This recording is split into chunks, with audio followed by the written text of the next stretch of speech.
मित्रों नमस्कार। पावन ज्योतिष प्रभात यूट्यूब चैनल पर आप सबका स्वागत है। आज के वीडियो का शीर्षक है नीलम रत्न पहनने के लिए कुंडली देखने का नियम, ब्लू सफायर वियरिंग रूल। जी हाँ मित्रों, अक्सर लोग नीलम पहनना भी चाहते हैं, पूछते भी रहते हैं, लेकिन उनको संदेह रहता है, ये भ्रामक प्रचार है, चर्चा है कि नीलम बड़ा भयंकर हानि करता है और लाभ भी करता है। ये नाते डरे हुए लोग अपने लग्न के हिसाब से देखते हैं तो डर जाते हैं कि मेरी अमुक लग्न है, मेरी फला लग्न है, नीलम मारक तो नहीं, बाधक तो नहीं। तो आज हमारे वीडियो का शीर्षक है नीलम पहनने के लिए कुंडली देखने का नियम। देखिए मित्रों, हर रत्न, चाहे नीलम हो, चाहे पीला पोखराज हो, चाहे मोती हो, चाहे माणिक्य हो, चाहे मूंगा हो, चाहे डायमंड हो, चाहे लहसुनिया हो, चाहे गोमेद हो, कोई भी रत्न हानि भी कर सकता है, फायदा भी कर सकता है। लेकिन अगर उसको नियम से चयन किया जाए, कुंडली देख करके अपने वांछित मनोकामनाओं की आवश्यकता अनुसार चयन किया जाए, तो निश्चित रूप से उस क्षेत्र में लाभ करेगा। जैसे उदाहरण के लिए, अगर आपका स्वास्थ्य खराब है तो स्वास्थ्य के लिए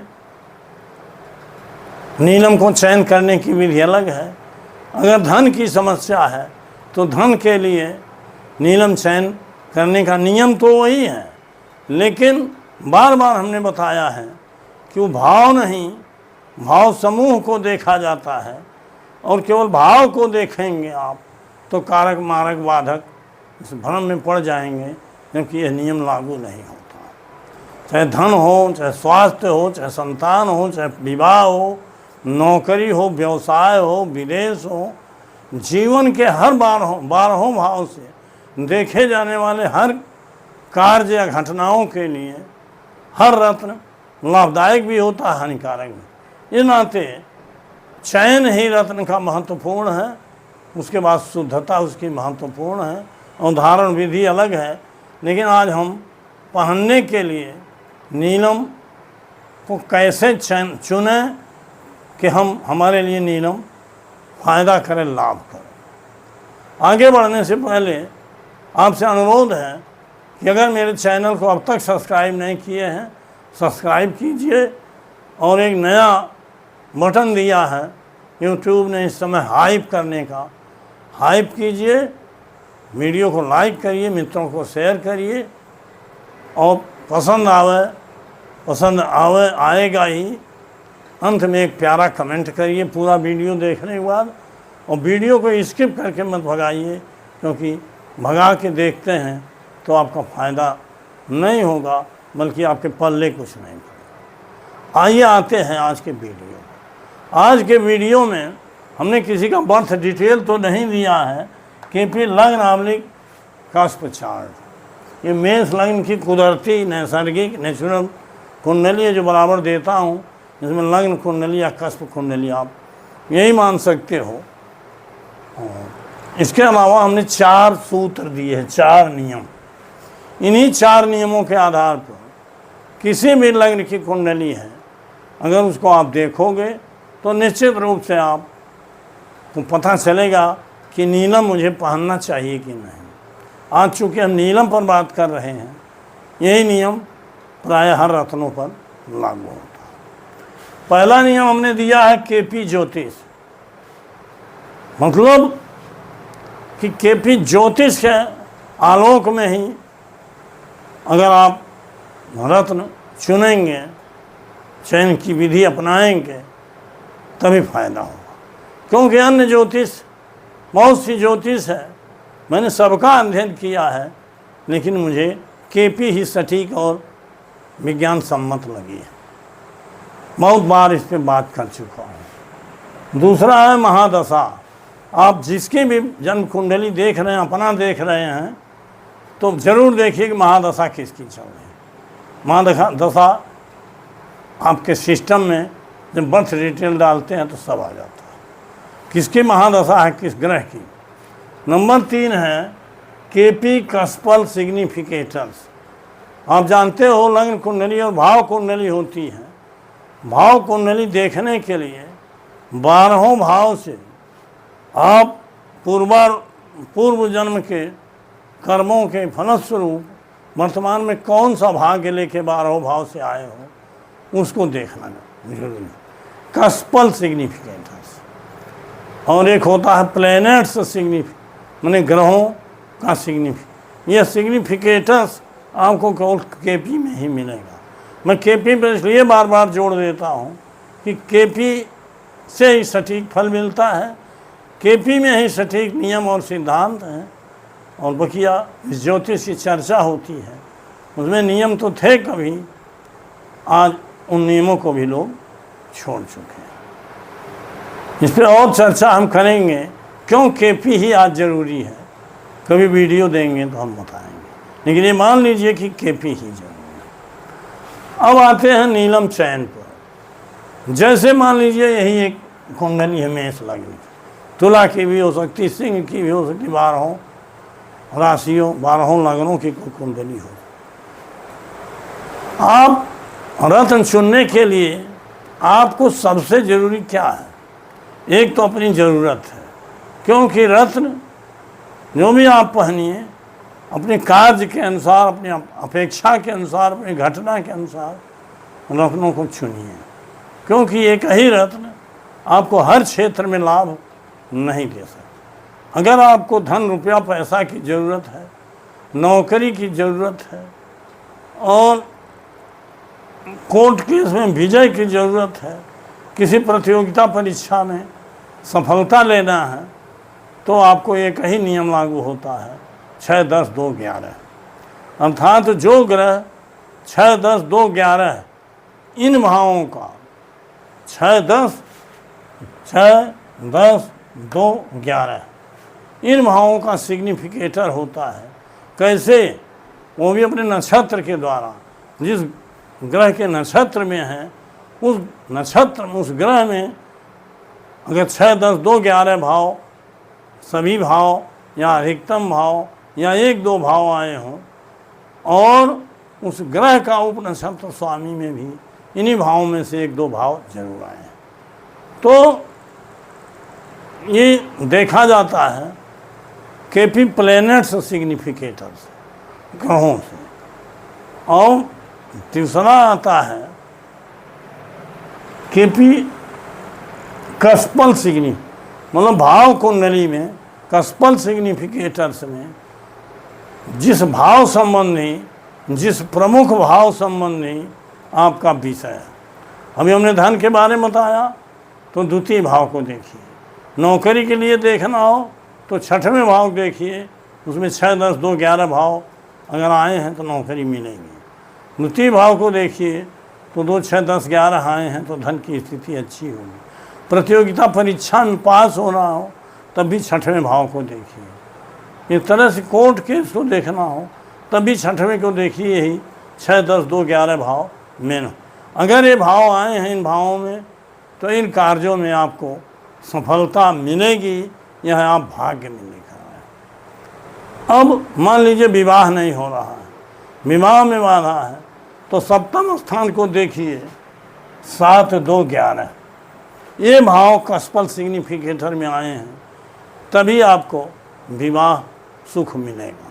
संतान नहीं हो रहा है, उसमें बाधा है, तो 5, 2, 11 इस तरह से 12 भाव से, प्रमुख भावों से जो विषय देखे जाते हैं, इसमें कई वीडियो हमने दिया है, उसको देख लीजिए। और प्रमुख भाव के साथ उसके सहायक भावों को भी देखिए। जिन संतान के लिए 5वां है तो 2, 11 सहायक, नौकरी के लिए 6वां है तो 10, 2, 11 ये सहायक। इस तरह से इनको हम भाव समूह की संख्या देते। केवल एक भाव को देख करके जो प्रचलन में है, जो प्रचलित विधा है, उसके अनुसार अगर आप कुछ चुनते हैं तो उसका लाभ नहीं है। अब कस्पल सिग्निफिकेटर से आपको ये पता चल जाए कि हाँ इस क्षेत्र में मुझे सफलता मिलेगी और बाधा का कारण है इन्हीं भावों को जो बताए हैं, इनके विरोधी भाव अधिक आए हैं। कभी कभी नहीं बनता है योग्य, असाध्य स्थिति होती है तो ये भाव नहीं ही आए रहते हैं। तो मित्रों, एक तो पहले कस्पल सिग्निफिकेटर से कन्फर्म हो लीजिए कि जिस कार्य के लिए आप रत्न पहनना चाहते हैं या नीलम पहनना चाहते हैं, वो कार्य आप भाग्य में लेके आए हो, पूर्वार्जित कर्मों का प्रतिफल के रूप में है कि नहीं। अक्सर रहता है असाध्य चीज़ें 1-2% होती हैं किन्हीं कुंडली में, तो इसको पहले कस्पल सिग्निफिकेटर में। उसके बाद आप महादशा को देखिए कि महादशा स्वामी कौन है। मान लीजिए मंगल है, बुध है, बृहस्पति है या शनि भी हो सकता है। अगर शनि स्वयं है तो शनि में वो भाव आए हुए हों, जैसे शनि है मान लीजिए इस कुंडली का 10वें और 11वें का अधिपति है, शनि ही है, और शनि में नक्षत्र के माध्यम से 6, 10, 2, 11 आए हों, 6, 10, 2, 11, तो जिन कार्यों को हमने बताया है उन कार्यों की ज़्यादा पकड़ है, वो कार्य सिद्ध होंगे। लेकिन उसके उप नक्षत्र स्वामी में 1-2 भाव उसमें से आए हों। अब अगर वो महादशा स्वामी शनि नहीं है, मंगल है, बृहस्पति है, चंद्रमा है, तो उस कार्य सिद्धि के लिए उस दशा स्वामी से शनि का रिलेटेड होना जरूरी है। जैसे मान लीजिए मंगल है, तो मंगल की ज्योति में शनि हो, ज्योति का मतलब 6 डिग्री तक अधिकतम, धीमी गति वाले ग्रह हैं तो 6 डिग्री तक, शीघ्र गति ग्रह वाले हैं तो 4 डिग्री। और मंगल की ज्योति में शनि हो, मंगल की दृष्टि में शनि हो, दृष्टि में भी डिग्री देखा जाए, मंगल की राशि में, नक्षत्र में, उप नक्षत्र में, उप नक्षत्र, ये मित्र केवल उप नक्षत्र उप नक्षत्र केपी में मिलेगा, अन्य जगह नहीं मिलेगा। अन्य जगह तो हवा ही है। उसकी निंदा तो मैं नहीं करता, लेकिन सहमत इसलिए नहीं हूँ कि 28 साल उसी ज्योतिष में मैंने अपना जीवन खपाया, और आज जो बता रहा हूँ 100% परफेक्ट बता रहा हूँ। अगर इस नियम के अधीन आप नीलम सटीक हो रहा है, आ रहा है और पहन लिए, तो आपकी सभी मनोकामनाएं पूर्ण। अब अभी हमने दशा स्वामी से रिलेशन होना चाहिए, नहीं तो महादशा स्वामी शनि स्वयं हो, या अगर शनि का रत्न नीलम है, इस नाते शनि का महत्व है। लेकिन शनि में भी अगर वो भाव नहीं है, जैसे धन के लिए, नौकरी के लिए, प्रतियोगिता के लिए, कोर्ट केस के लिए, 6, 10, 2, 11 भाव नक्षत्र के माध्यम से आना चाहिए, क्योंकि नक्षत्र का फल ही सबल होता है, और उप नक्षत्र का 1-2 भावों के द्वारा सपोर्ट होना चाहिए। और अगर शनि नहीं है महादशा स्वामी, तो जो महादशा चल रही है उससे रिलेशन में होना चाहिए। अगर रिलेशन में नहीं है शनि, मतलब शनि से रिलेटिव होना चाहिए, नहीं, हाँ, उस महादशा स्वामी से शनि का रिलेशन होना चाहिए। मान लीजिए मंगल है और मंगल में अच्छे भाव नहीं हैं, 6, 10, 2, 11, अगर होते तो मुगा आप पहन लेते, लेकिन वो नहीं है। मंगल से रिलेटिव पहनना है शनि को। शनि में देखो 6, 10, 2, 11 भाव हैं कि नहीं है, नक्षत्र और नक्षत्र के माध्यम से, और मंगल से रिलेशन में शनि है कि नहीं। ये नियम हो गया। वो 4 कार्य जो हमने, नौकरी, प्रतियोगिता परीक्षा, कोर्ट केस, चुनाव, ये सारी चीज़ें, 4-5 चीज़ें।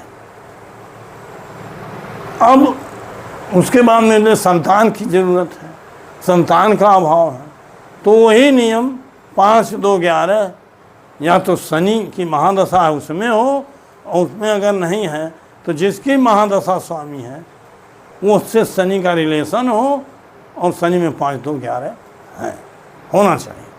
मतलब जिस भी कार्य के लिए आप नीलम पहनना चाहते हो या चाहते हो कि इस काज में मुझे सफलता मिले ही मिले, तो एक तो महादशा शनि होना चाहिए और शनि में वो भाव जरूर आना चाहिए जिसकी आपकी ज़रूरत है, चाहे विवाह की ज़रूरत है, चाहे संतान की ज़रूरत है, या विदेश यात्रा करना चाहते हो, या व्यवसाय चमकाना चाहते हो, या शिक्षा के क्षेत्र में सफलता चाहिए, या एजेंसी कोई लेना हो, या लेखन कार्य में सफलता चाहिए, या मंत्र तंत्र उपासना, जो भी विषय हैं सब में सफलता के लिए प्रमुख भाव को देखिए और उसके सहायक भाव उसमें हो, भाव समूह को देखिए और शनि में देखिए कि वो भाव हैं कि नहीं है, क्योंकि शनि की बात चल रही है, नीलम की बात चल रही है।